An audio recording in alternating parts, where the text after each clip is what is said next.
Well, hi, friends. It's John Rustin with your NC Family Weekly Update, where we will discuss significant happenings of the week, both at the General Assembly and beyond. Okay. Seems like I've heard that somewhere before. Well, I'm joined again this week by NC Family Counsel Jerry Royal. Jerry, hey. And also our Government Relations Associate, Sharon Sullivan. Hey, Sharon. Hi. Great to have you all with us. Thank you. Thank you. Well, once again, the big news this week centers around the wacky weed. Yes, the state Senate has spent yet another week discussing and pushing forward a bill to legalize marijuana in North Carolina. The so-called North Carolina Compassionate Care Act passed the Senate Finance Committee on Wednesday and the Senate Rules Committee yesterday and is expected to hit the floor of the state Senate either Monday or probably more than likely Tuesday of next week. Well, Jerry, you faithfully testified again against Senate Bill 3 in both of these committees, and of course did an excellent job, but I know you were given some pretty strict instructions before the Senate Finance Committee met about what kind of testimony would be allowed in that committee. Tell us a little bit about that. Well, that's true. And the way the committee process works, and there have actually been 4 committee hearings on this in the last week, each committee has a different purpose. And obviously with finance, that's all they want to look at. And we've primarily been presenting medical evidence. Well, what we wanted to translate that into was, what does that mean in the cost, human cost, economic cost? And I think some people are going, well, what y'all are saying doesn't relate to that. We wanted to try to help them see. So as far as what we had shared with them from major medical groups, specifically in this case, American Medical Association has a list from all the studies that have been done, evidence-based studies showing these harms. And I know I mentioned it briefly last week, but I want to read those to you this week just to see how we try to help them connect the facts with the reality of what's being considered. And the AMA lists these that have been shown from numerous studies: drug abuse and addiction, change in brain function, lung disease, intoxication and impaired driving, developmental interference, impaired cognition, psychological illness, cardiovascular abnormalities, and cancer. And we tried to help them see that if any of us, or if any of these members of the legislature have had these conditions or have had a family member with any of these, they're tremendous cost. Again, human, financial cost to them individually, to their families, and to the state. So we were hoping that this was yet one more thing that we were hopeful and praying that this would be clear and convincing evidence for them as they're considering this legislation. Well, Jerry, in addition to that, one of the major arguments that bill proponents have put forth in support of Senate Bill 3, which would legalize marijuana in the state, is to provide relief for military veterans who are suffering from PTSD or post-traumatic stress disorder. But you also shared some very interesting and informative information from the U.S. Department of Veterans Affairs relating to that. All right. And it's a very hard and difficult situation when this is really the most discussed aspect of this bill, because looking out for our veterans, we all want to do that, but we all want to base it on what we know to be helpful. And we'd already shared generally from the Psychiatric Association, they've shown no help from cannabis in all the studies for any psychological condition or disorder. Here's what the veterans say, quote, "Research today does not support cannabis as an effective PTSD treatment. And some studies suggest cannabis can be harmful, particularly when used for long periods of time. Given these concerns, cannabis is not recommended for the treatment of PTSD." Again, this is a group that's going to care hopefully as much as anybody about our veterans. And this is what they're saying about the use of cannabis. Yeah. Well, Jerry, thank you. And thank you for being so faithful in sharing this truth to members of the state legislature. I know it can be frustrating when their actions in committee, don't match up with the facts and the information that's being shared. But that's kind of the reality of the world that we're operating in right now. I will say for those of you who are listening and viewing this, there is an opportunity, if this is an issue of concern to you, where you can still take action and go to the Action Center on the NC Family website at ncfamily.org. And you can easily send send an email to your state legislator, your member of the state Senate, before this bill hits the Senate floor to encourage them to vote against Senate Bill 3, to stand against the legalization of marijuana in North Carolina.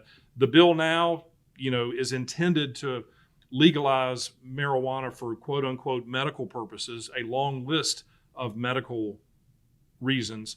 However, what we've seen in state after state is that once marijuana is legalized for medical purposes, it's not too long before it gets legalized for recreational purposes or just any purpose. So if this is an issue that's of concern to you, please go to our website at ncfamily.org and take action. Switching gears now, on the proactive front, one of the major initiatives that we're working on is urging our state lawmakers to pursue a pro-life Heartbeat Act in North Carolina. Sharon, tell us about this. Right. So what we've heard is behind the scenes, there are discussions whether they're going to pursue the Heartbeat Act or a 12-week act as far as abortions in our state. Right now, we have on the books the law that a woman can have an abortion up to 20 weeks of her pregnancy, and we are hearing that they will be acting to lower that. That would be a great thing for our state, of course. They are talking about how they're going to proceed to push it through. They want to come through with a united front. They want to not have to have a whole bunch of, arguing about it in the process, and come forward and move it through easily without too much difficulty. I do want to just say, though, the important part about this is we are talking about real lives, not just bills. We are talking about children being born to these moms. And currently, about 30,000 abortions are taking place every year. A Heartbeat Act would protect 25,000 lives, they're assuming, in approximating. And so that is real lives, real women, real families.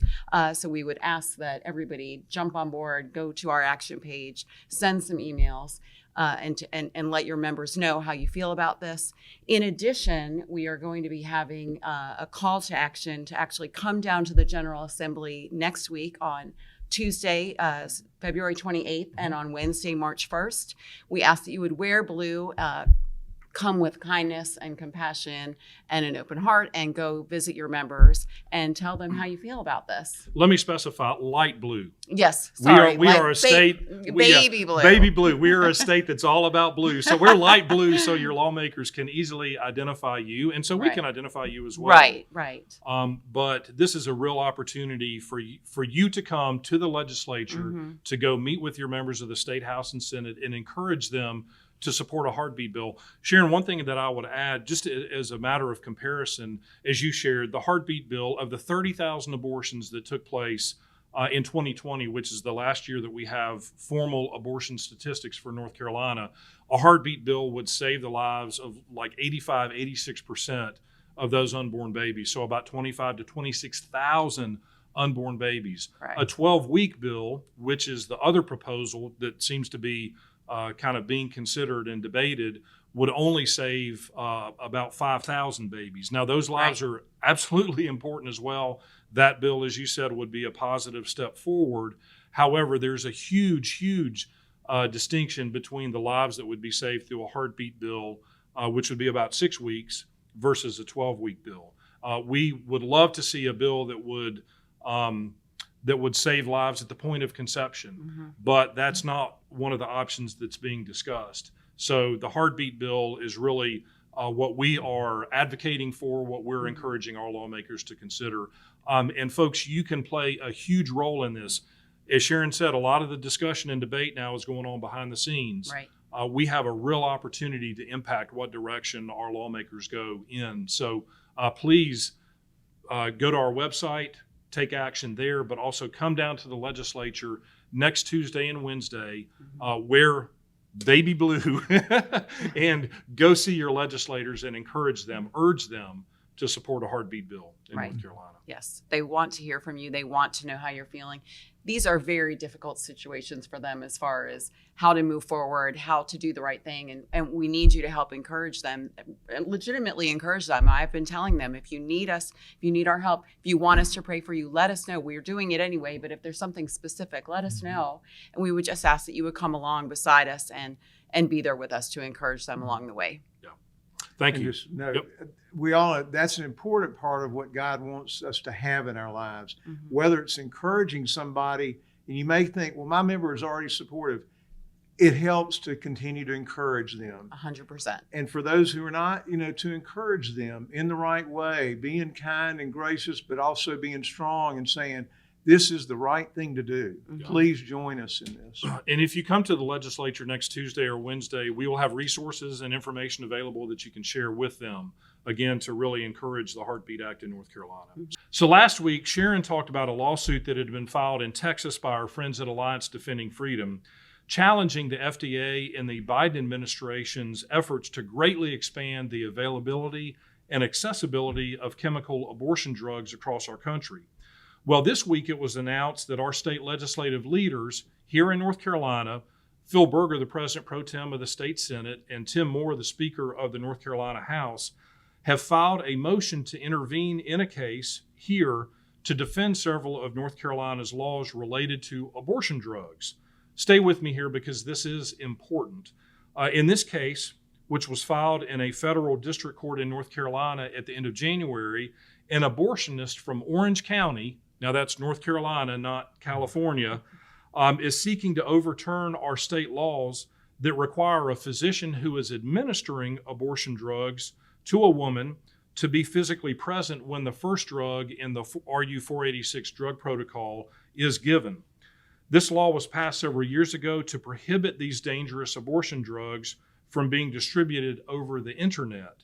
And also to make sure that the woman at least has an opportunity to have interaction with the doctor who is prescribing the drugs. Our laws also specifies that only a qualified physician, which is a term defined in the statute, can perform a surgical or chemical abortion in our state. Well, the abortionist is arguing that our state laws stand in direct contrast to the FDA's new policies and procedures and protocols related to chemical abortion drugs. So you may ask, why have our legislative leaders seen the need to step up and seek to intervene to defend our laws in this case?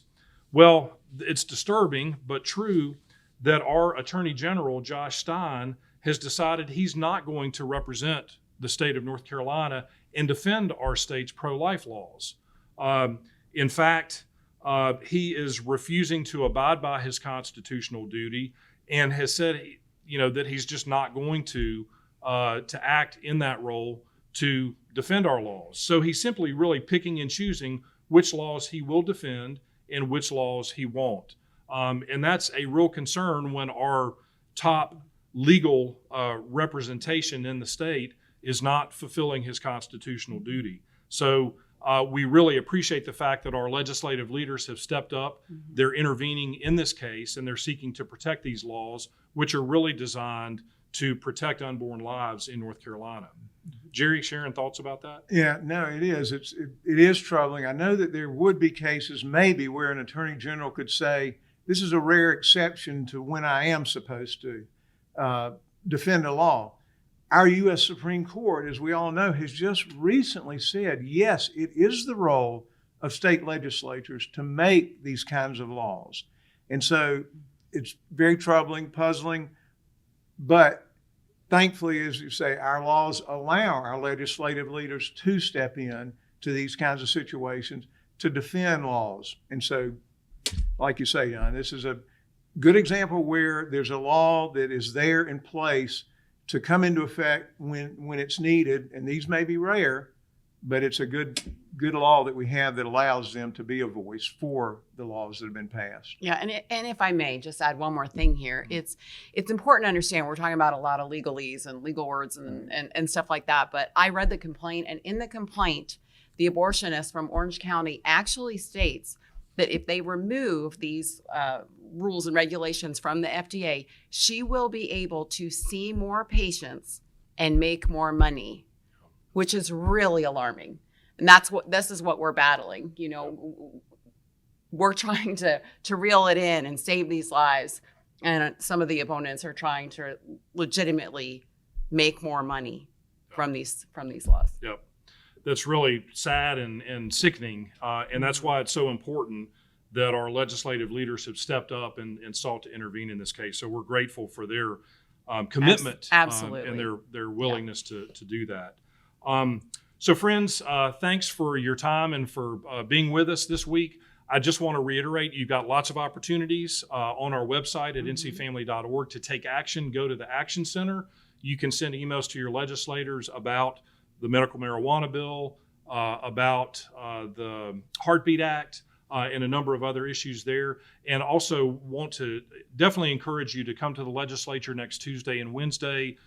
Again, wear baby blue, but go see your legislators, talk to them, encourage them to support a Heartbeat Act in North Carolina so that we can save these precious unborn lives. Yes, please. Yep. Yeah. Well, thank you. Thanks for your time. That's it for this week. Jerry, Sharon, thank you. And Thank you. God bless you all.